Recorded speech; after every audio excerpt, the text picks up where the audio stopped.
നീ ആദ്യം കർത്താവിന് ഒന്നാം സ്ഥാനം കൊടുക്കണം ജീവിതത്തില്. പറ്റുമോ? പറ്റുമോ? നിങ്ങളെല്ലാവരും ഈ ദേവാലയത്തിൽ വന്നിരിക്കുന്ന കർത്താവിനോടുള്ള സ്നേഹം കൊണ്ടാണോ? എന്നാ സ്നേഹാന്നറിയോ? കർത്താവിനോടുള്ള സ്നേഹം കൊണ്ട് വീർപ്പ് മുട്ടിയിട്ടാണോ ദേവാലയത്തിലിരിക്കണേ? ആണോ? ആണോ? എൻ്റെ കൊച്ചിൻ്റെ കല്യാണം നടക്കാൻ വന്നിരിക്കുന്നവരുണ്ട് ഇവിടെ. ഞാൻ പറഞ്ഞുതരാം, ചൂണ്ടി കാണിക്കണോ?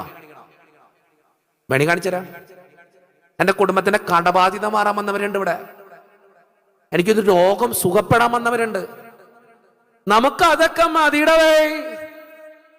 എന്റെ കടബാധ്യത മാറ്റിത്തരാൻ കർത്താവ് വേണം. ജീവിതത്തിൽ കർത്താവ് വേണോ? വേണ്ട. എന്തിനാ ജീവിതത്തിൽ കർത്താവ്? എന്റെ കൊച്ചിന്റെ കല്യാണം നടക്കാൻ കർത്താവ് വേണം, പക്ഷെ ജീവിതത്തിൽ കർത്താവ് വേണോ? വേണ്ട. വേണ്ട.